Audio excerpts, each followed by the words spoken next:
This is the perfect class to play while you're watching a TV or something like that and want something easy in the background so you will not die. Doing so much crazy AoE damage. Look at that slash, it's insane. Today we are doing Warliege guide for Soul Knight Prequel. I played this Warliege for way too long because it takes a lot of time to get it right, and now I have the build just for you and I will tell you how it is. Sup guys, it's Kosh and we are doing Warliege guide today for Soul Knight Prequel. So Warliege is one of the tankiest classes in the game. He is really hard to kill and he does, well, pretty good damage, but it's really dependent on your gear.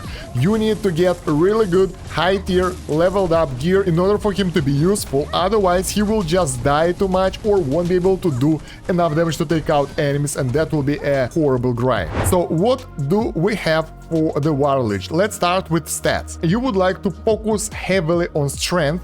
I actually focus quite a lot on intelligence as well and dexterity, but that's my feature of the Warliege. You don't really need that. Most of the Warliege I've seen are putting everything in the strength, and I like to get a bit more into dexterity so you will have less misses and a bit more of critical chance. And for intelligence you need just enough to get about 100 mana. That will be enough for your build and you will never run out. Warliege is a combination of Warrior and Aegis, so he combines Warrior's damage and defense from Aegis. Let's start with the Warrior skills. Here you will need only last things at the bottom, so a Rhythm of War is important as well, but you don't really need to get it higher than level 1 because we won't be doing normal attacks most of the time and we don't need that attack speed bonus. We just need all damage and battle last ability, and leveling it up won't really help. So in order to get to this point you will need to get a Rhythm of War and you will need to get some basic training to get extra stats.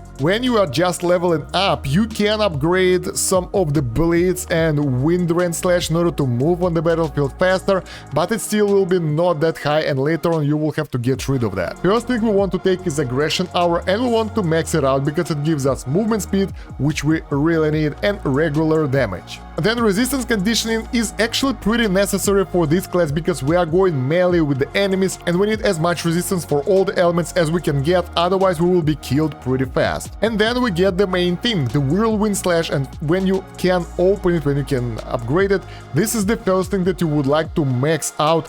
This is your bread and butter and the only skill that you will use, to be honest. So yeah, you will use this all the time. Then we get the Battle Frenzy over here, which will be useful only at the point when you will get Mana Regen, Mana Leech. Before that, yeah, you will have issues keeping it up because I will explain when you will get to the fighting. It have one continuous mana cost. That means that it's actually removing your mana regen and draining your mana slowly, so you will run out no matter how much intelligence and mana regen you will have. Now let's move to Aegis stats. Here we start with Indomitable Blows. We need it as high as possible because we need to get the Daze ability, and moreover it will give us damage reduction and knockback reduction on the resolve, so that's nice. So Daze is really important for us. I put some extra points into basic training after that, but early on you don't really need to push it because you get Devotion Aura. This is what you need to max out as well because it gives you a bit more defense, so you will have a chance to actually fully block the attack. You will put 1 point into Steadfast because your blocks will be empowered to unleash shockwaves and grant resolve, which is great. Honestly, depending on what kind of Warliege do you have, if you want it to be more defensive, you would like to put more points into Steadfast so you will get more block chance. I'm trying to make it aggressive, so I didn't put that much point into it, and bludgeoning damage for me is like, it's nice to have, but it's not a game breaker. Although I've got enough in resistance condition here as well because I don't like fire damage and it's pretty common thing on the dragon fight and I don't wanna die there. Leaping Strike isn't being used by my build, and we've got 1 point in Unflinching because that will be like your save button that you can use from time to time to lower the damage, to recover and that kind of stuff. Although honestly I barely ever use this skill, so yeah, you can play without it as well if you want to, so you won't need to put that many points over here, but you will need to put just enough in order to unlock your last skill in your Warliege tab. First, point over here, one-man army, gain increased damage and defense when multiple enemies are near. This is really good and it's doubled with the full resolve. We get it at one level. You might want to get more if you want to be more defensive, because it also gives you defense. So yeah, it's pretty nice. Although regular damage, I don't think that it will actually work for Whirlwind, because it's like a skill, and it have 0.25 as between ticks, so your attack speed and most of the stuff don't really work for it, and that's why we don't have this one leveled up, because it works with attack speed. And correct me if I'm wrong, I think that you can't really speed it up. I tried getting more attack speed and comparing the damage, and it seems to be kinda the same. So yeah, that's why we have only 1 point here. If you want to be more defensive, you can get more. We totally skip the flurry and bounding shield, because come on, who needs that? And we go to Nemesis Auto Mail. Automatically counterattack enemies when taking damage, and it will give you additional defense. Once again, if you want to be more defensive, you can get this one higher to get extra defense. I don't really need it, so I'm like, okay, whatever. Let's move on. Colossal Might. That's the second skill that you will use, but that's a buff. Embody the might of the Colossi to fill your resolve while simultaneously bucking nearby allies. It will give you all damage output. That's what we need, and get some resolve and battle last, so it's nice to have. Moreover, I think you move faster with this one, and you become bigger, increasing your range of attack, so it's nice skill. Then you get Massive Trauma, drastically increase damage against dazed enemies, passive skill. On dealing certain damage 125% extra. That's why we have this one, to increase the daze chance. So basically now we will daze enemies, and that will be a multiplier for our damage. So yeah, that's what we have for the skill. I've seen people using the bounding shield sometimes on the build, but I didn't like it, and some people use bleeds to move around, I guess. But personally, I didn't like any of those skills when I tried them, and I was like, so I decided to go with what I have. Oh yeah, some people also use Warcry in Warliege tab in order to recover your life and mana, but I don't like that it actually consumes all battle last, and you will have to restock it later. But that's a good option if you don't want to get the mana regen. That will allow you to get, well, it's not that much regen, but it will help you to keep your buffs going. You will understand what I'm talking about really soon, when we get to the actual action. So for the skill wheel, we have 4 active skills on our main panel. The first one is Whirlwind, that we use all the time. Then we get the Colossal Might, that's there, that you use it when it's available, basically by the cooldown. And then you get this buff, I forgot how it's called, Battle Frenzy, that's how it's called. And you use it when you need extra damage buff, or in my build, it's active permanently. That's really nice. And for the last slot, we got the Invincibility skill that will allow us not to die in some situations. On the second tab, we got the auras and the healing potions. I actually don't have the second one. I barely use the healing potions, so yeah. And I would advise the medium ones, because they are the best for this class, so you will not go too low when you are healing. So now, with this out of the way, let's talk about Valkyrie skill, the extras. Here, for the Boons of the Valkyrie, I would advise focusing on your Whirlwind. That's your main damaging skill, and you need to buff it up however you can. I tested a lot of different options here for other skills, and some of those don't actually work, especially the aura ones. So I tried this one, and my devotion aura is supposed to summon toxic crawler when slaying target something. It doesn't work. So I think it might be the case that aura bonuses don't really work, because we're using the skill attack instead of the normal attack.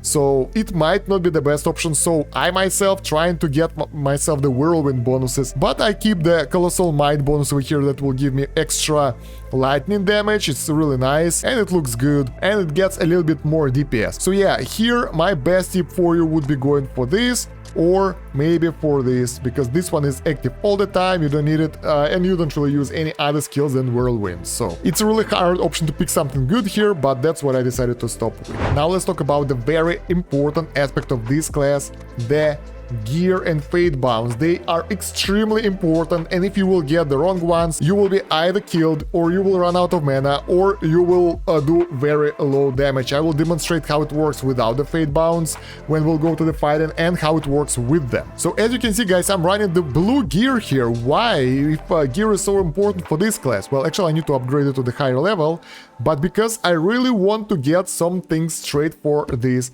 class. So we need lifesteal. That's a fact. And you need it at least at level 2, but it would be perfect at level 3.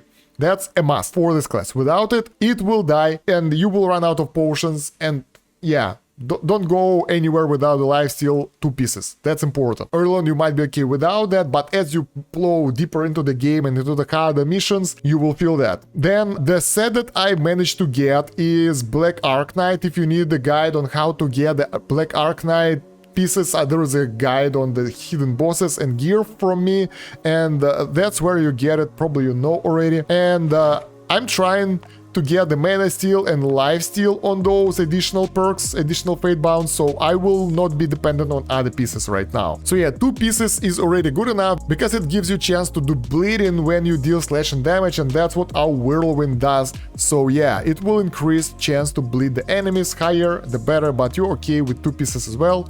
Most importantly, you will get additional backlash. Backlash here will get melee damage triggered twice. It will get lower damage by default, but it will do 2 times damage. So overall it's like 150% increase, and at 3 pieces it will be like 2 times more. So it's great. Then you will definitely need mana steal, and you don't need higher than 2 pieces. And for me, it's really quality of life and really important, and I wouldn't run this build without it, because it helps you to not do anything and not worry about running out of mana and trying to survive during that time. So yeah, it's really important for me, and I advise to get 2 mana steal for everyone who's running this, because it's very mana hungry. It will consume it like crazy. Alright, and after that we got the strength boost. It's just random on those boots, so I decided to keep them for now. You might want to replace it with something else, but for now it works. It gives me 25% extra. That means that it's not only giving me extra damage, but also extra health pools, so I won't be killed that fast. So that's actually pretty cool as well. And the things that I don't have, but it's really important for this class, is blowout. You really need that blowout ready for your class, because that will increase the range of melee attacks and AoE skills, and you won't have to get that close to the boss, for example, and take that much damage, and you'll be able to take out ranged enemies easier. So that's really necessary, and people get it to level 3. You also get it on the Kiras on the Crystal Snap Claw. The bonus from the crystal itself isn't that crazy, because normal attacks have chance to trigger a charge up attack, and we don't use that. So it's maybe not the best option, but because you can get several blowouts here, it's a good piece of gear, so you can go with that, or get something else that get the blowout as well. So there are options. For the weapon, you would like to use Colossal Zweihander or any heavy weapon with as much attack power as possible. I've heard people using the different build with dual wield. I tried that, I didn't like it, damage was too low and the whirlwind was still the same, but the guy was using charged up attack. I never used it, so that's the charge up attack, and it's becoming faster with two-handers. Not my cup of tea. So yeah, for the pet I'm running with Momo because he's healing me as well, and I need as much healing as possible, and I've got the Dexterous Stomp for some extra DPS and that kind of stuff. Although you might wanna go with Stomp one because it kinda inflicts daze, and daze is the one that will help us to do more damage, so you might wanna get this different type of pet skill to your pet if you want to, might be useful. But yeah, the core mechanics here, that pet will heal you up and that will help your health regen, and you might need it from time to time. So guys, let's see how we are on our little scarecrow here. I haven't tested my DPS for a while, and the last time it was pretty bad, so yeah, let's buff up. And how do I press buttons? There we go, and let's go whirlwinding. The damage for this build is pretty steady because you can't really do anything to pump it up. Once you are here in this state, you are done. That's how the game plays for Warliege. You're just spinning around and doing nothing else. Our highest DPS is 40k. It's consistent. Somewhere it's lower right now. Oh, yeah. You will have to rebuff your Colossal Might. So without it, it's somewhere around 10-15k. With it, bam. It's closer to 20-30k, something around that. But yeah, the damage output is really low, so you will take a long time destroying the enemies. But the good thing though, look at the amount of buffs you have.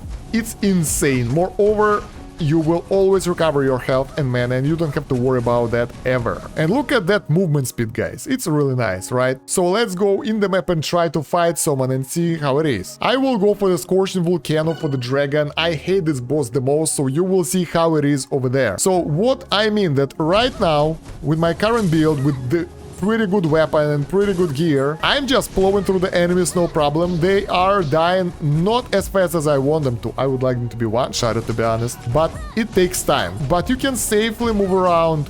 You don't have to worry about being killed or something, because you will do the life regen. So yeah, it's not a problem for you. Let's take some damage and see how it will go. Yeah, there we go. Take a look. My health is dropping right now, right? And bam, we spin and everyone is just recovering our health. So it's really easy. If you get a thief statue bonus, that will allow you to move faster, and it's nice. The only drawback that I have right now, that when you're doing the whirlwind, you are still slowing down. So you can't really move through the map that fast. Moreover, the enemies, they don't die that fast. They are not being one-shotted. I need more DPS in order to take them out. And right now, where's my weapon? I have it at +6 already. So I kind of pumped up my attack power as high as possible. I have the Black Lash skill over here. I have a lot of strength bonuses and everything. I mean, that gear could be a bit better, but not that much. So yeah, overall, I would say the damage potential of this class is pretty horrible. But the good thing that you can play this class blindfolded. Look at that, I'm not watching, I'm just pressing forward and attack. Next level, there we go. And you will never die. You don't have to aim, you don't have to do anything. You just close your eyes and go around the map, hoping that you won't be stuck and you will be good. So this is... yeah, I'm stuck. This is the perfect class to play while you're watching a TV or something like that and want something easy in the background, so you will not die. And as long as you're spinning, you will not die. So there we go, our Ember Dragon, my nemesis. Let's see, so we're spinning and take a look. Its health is going down, but so slow. And when he starts burning, that's when the fun starts. So as you can see, I'm still taking pretty decent damage, but as soon as I attack the enemy again, it recovers.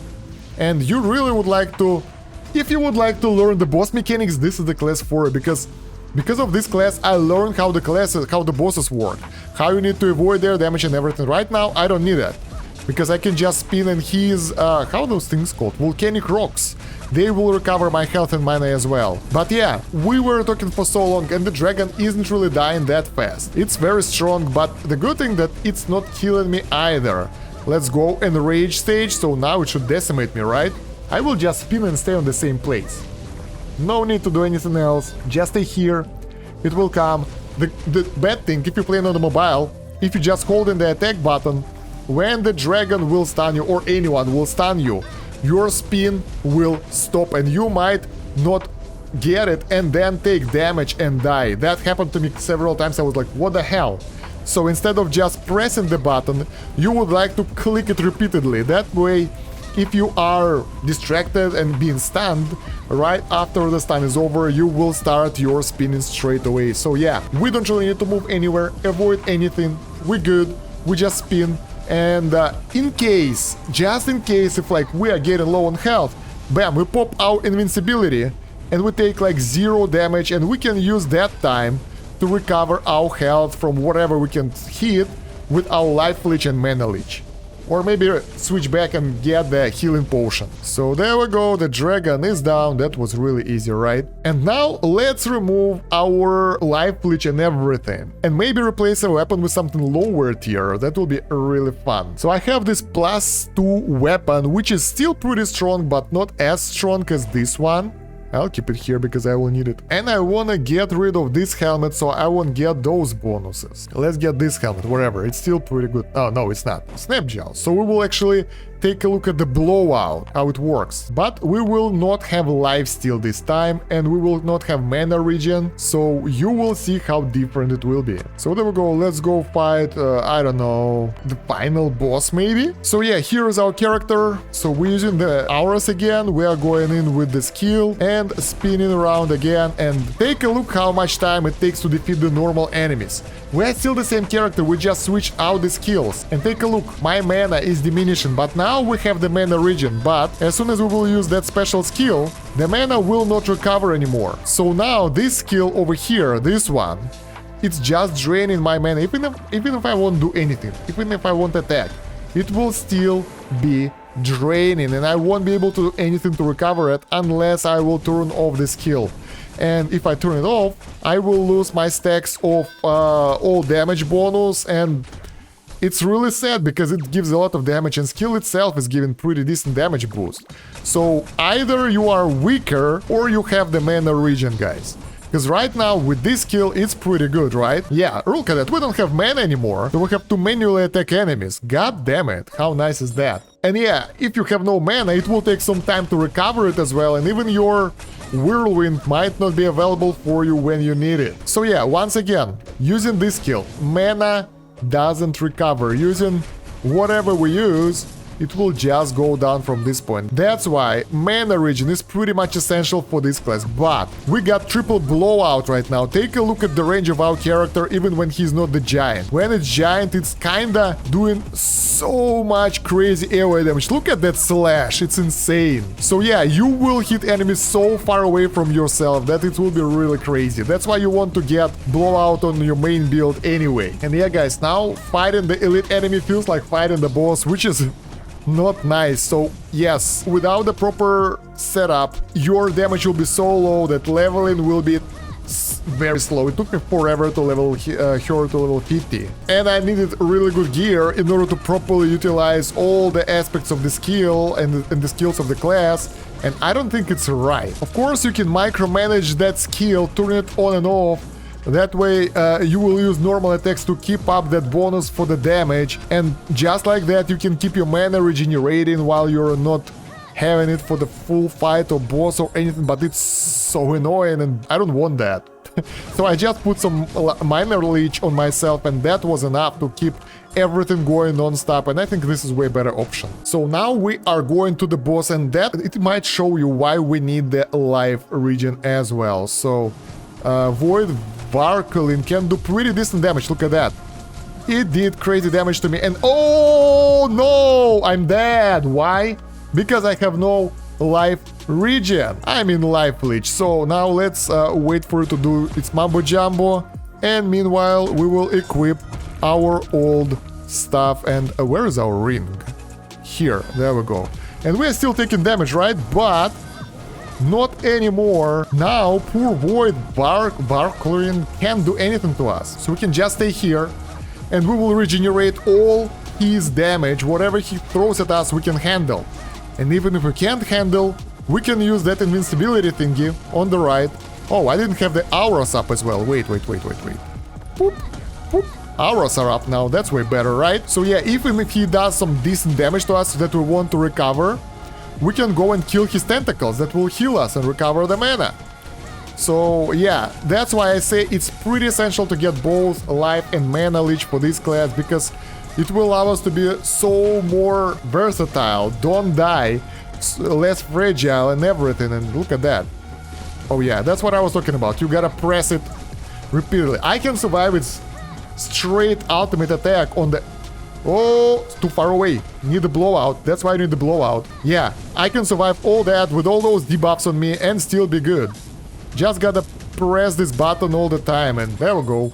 He's down. So yeah, that's why any other gear for this class is a meh. And that's why even right now I'm running with the blue gear, because it gets the nice bonuses that I need. So as soon as I will be able to get something cool with additional lifesteal on it and maybe mana steal, if we will roll this one for example instead of energy shield, I can get rid of all that stuff and get something better. But right now it gives me more survivability and more damage in the end than anything else. We can even upgrade it here in the blacksmith in order to get additional defense, because that will help us drastically. Every piece of defense will get us so much higher than the enemy, because our basic defense bonus that we have already, that, well, it will be worth it. But it costs quite a lot of shards that I don't really have. So yeah, let me show you how good it can be then. I kinda said that it's not that great, right? But if you go to the Valkyrie, for example, run, and over there, it can be really nice. So yeah, it's not as great as Elementalist, but still, you can swing like that forever. If you have the blowout, you'll be able to reach enemies away from you, and you can get your combo going non-stop, and you can get a lot of XP like that in order to farm, and you will never ever die. I think that's why Warliege is one of the most pushed class in this mode, because here the hardest part is not dying. But the first run I did here, guys, I barely made it in time because I was killing the enemies so slowly that I couldn't destroy them fast enough. And yeah, I barely made it in time on the boss fight because it was taking too long. But yeah, since this class doesn't have any range damage, it's very susceptible to losing that chain, especially at legendary tier, because look at that, everyone is pushing me back, everyone is doing their own thing. They can stun me, they can chain me and do anything, freeze me, and I will lose this chain up. Yeah, I'm just slow enough to move between the areas to keep it up. So yeah, it can be challenging for the Warliege to keep the combo chain up. But in terms of survivability, it will be the best option you can get in the game. So yeah, no boss is match for me, and I really don't need to do anything in order to defeat the boss or anyone for this matter. And yeah, now we're fighting Elite Arc Wizard, so he might be able to decimate me. Let's see if we'll be able to deal with his damage now with the help of our life leech and everything. I'm really curious. I never tried it myself. I tried to avoid most things. So now I will just stand in front of him and will spin my spin. It actually works pretty well. Although I think that I need higher health pool in order to survive that, because yeah, it can do pretty decent damage. So I need to be able to withstand that recover between the fights. But yeah, it seems to be working okay. Just gotta keep the range to the melee. Yeah, it's working okay. So even elite enemies can't really do that much to Warliege, because unless I'll be stunned or enemies will be shielded, invincible, or teleporting around, so I won't be able to do the damage, then that might be the case. But for those scenarios, we have our invincibility button. So they don't do damage to us, but we do damage to them and recover. But before you get the life leech, you will need to learn every goddamn movement of the enemy, so you will try to avoid it and don't take extra damage, because you won't be able to withstand all that without the proper life leech, guys. Ooh, elite down, what do we get? Tower Knight boots, nothing crazy. So yeah, that's what I think about the Warliege, and honestly, it's a pretty boring class if you ask me, because you just press one button and that's it, and it's very low damage, so it's not really good for farming, it's not really good for taking out the bosses, it's good for taking out strong bosses and surviving, and might be really useful for the team gameplay where you need that proper tank, maybe later on in the game. But from the personal experience, my Elementalist, for example, can do so much more. It decimates enemies, and the elite bosses don't even stand a chance because they're being one-shotted over there. So yeah, let me know what do you think of Warliege, and if it's your favorite class. If you get extra tips, share them in the comments. Check out the video description for the playlist with other guides and LD players, so you can play this and other Android games on the PC and other useful stuff. Other than that, thank you very much for watching. It's been Kosh. Have a good one. Bye.